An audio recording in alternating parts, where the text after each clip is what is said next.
For pretty much all of history, our relationship with our eyes has been, well, pretty simple. It's been all about correction, right? Glasses, contacts, surgery, it's always been about trying to get back to what's considered normal. But what if I told you we're on the verge of something way bigger? We're talking about a revolution that goes far, far beyond just simple correction. I mean, really think about that for a second. We're not just talking about fixing nearsightedness anymore. We're talking about actually curing blindness, restoring sight to someone who's lost it completely. And it's not just about getting to 20/20 vision. What if we could see with abilities that humans have never had before? And look, this isn't some far-off dream. The answer to that question is no longer science fiction. The technologies that make all this possible, they're already moving out of the research labs, they're in clinical trials, and they're going to be in our lives sooner than you think. So let's dive into this new era for sight. We're going to start with the mind-blowing stuff that's happening right now in corrective surgery. Then we'll get into therapies that are curing what we once thought was incurable. And finally, we'll look at the really futuristic tech that could actually enhance our vision beyond human limits.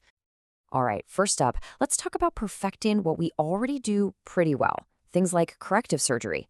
But I'm not talking about minor tweaks to procedures like LASIK. No way. They're getting a massive, massive intelligence upgrade. The real magic here is something called AI-powered corneal mapping. See, older versions of LASIK, they were good, but they were kind of one-size-fits-all. This new way is totally different. It uses AI to create this incredibly detailed high-def map of your eye. I'm talking about every unique peak and valley on your cornea. It's completely personalized. And with that map, the whole process becomes unbelievably precise. The AI basically guides the laser to fix not just the big, common issues, but all those tiny, unique imperfections that make your eye, well, your eye. And the result? It's a procedure that's way more effective, and get this, the recovery time is much, much faster. So what does this actually mean for you, for the patient? It's a huge deal. People who were told, nope, you can't get LASIK, might now be perfect candidates. It can correct trickier issues like astigmatism or that annoying farsightedness you get as you get older. It all just adds up to safer procedures and way less downtime. Okay, so making surgery better is amazing, for sure. But what about the really tough stuff? Conditions that cause irreversible blindness. This is where we take the next giant leap. We're actually starting to talk about curing diseases that until just recently, the best we could do was just manage them. And gene therapy is the absolute game changer here. This isn't about glasses or lasers on the surface. Nope, this is about going right inside our own cells to fix the problem at the source. We're targeting these inherited conditions that, for so long, were basically a life sentence of losing your sight. Which brings us to this incredible idea. Treatments that are one and done. Just imagine that. A single injection that could stop or even reverse devastating diseases like glaucoma or retinal dystrophies. I mean, these are conditions that just slowly steal your vision over time. So this isn't just another treatment. For a lot of people, this is a real potential cure. And this comparison really shows you how massive this shift is. Take a disease like wet AMD. The old way? Frequent, really uncomfortable injections right into the eye, just to try and slow things down. The future? It could be a single one-and-done therapy, or maybe a tiny little implant that not only stops the disease, but actually helps restore vision. It ends that whole painful cycle. But wait, it doesn't even stop at gene therapy. We're also seeing this amazing rise of regenerative medicine. You've got fields like optogenetics, which uses light to literally wake up dormant cells in the eye. And then there are stem cell therapies that could, and I mean literally, regrow damaged parts of the retina. We are talking about rebuilding the eye from the inside out. It's just, wow. Okay, so let's recap. We've perfected correction. We're starting to cure the incurable. So what's next? Well, now we get to the final step. This is where things get really, really futuristic. What happens when the goal isn't just to restore sight, but to augment it, to see the world in a whole new way?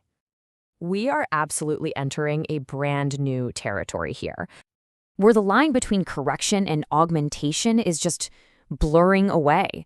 We're not just fixing vision anymore, we're adding whole new capabilities to our natural sight. And don't think this is some sci-fi movie stuff that's 50 years away. No, these are real technologies being developed right now. Things like 3D printed contact lenses with data displays literally embedded in them. Retinal implants that can give a blind person back a sense of sight, letting them see shapes and light. And of course, smart eyewear and AR glasses that overlay information right on top of the world in front of you. But of course, an incredible future like this doesn't just poof appear overnight. It's exciting, but we've got to be realistic. There are some very real and pretty significant hurdles we have to get over to make this a reality for everyone, not just a select few. So, what's standing in the way? Well, the big ones are things like cost and accessibility. I mean, developing these treatments costs a fortune, which raises a huge question. Who can actually afford them? We need to make sure they're available to everyone. And then there's regulation. Any new medical tech, especially something this advanced, has to go through years of super strict testing to prove it's safe and effective. But here's the encouraging part. The timeline is moving way faster than you might think. A lot of experts are pointing to the year 2030. They believe that by then, these technologies could be common enough to dramatically cut down on vision loss from major causes like aging and diabetes. That's not too far away.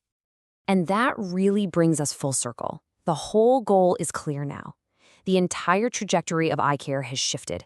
It's not just about preserving eyesight anymore. It's about enhancing it. We're not just playing defense against vision loss. We're on the offense, actively pushing towards better, more powerful sight. It's an incredibly optimistic future. So I want to leave you with one final big question to chew on. As we get better and better at engineering vision, where do we draw the line between healing and enhancing? Once we can cure all forms of blindness, what comes next? When giving someone what we'd call superhuman sight becomes as easy as correcting nearsightedness is today, how do we decide who gets it and who doesn't? The technology is coming, that's for sure, but the ethical questions, well, those are the ones we all need to start thinking about right now.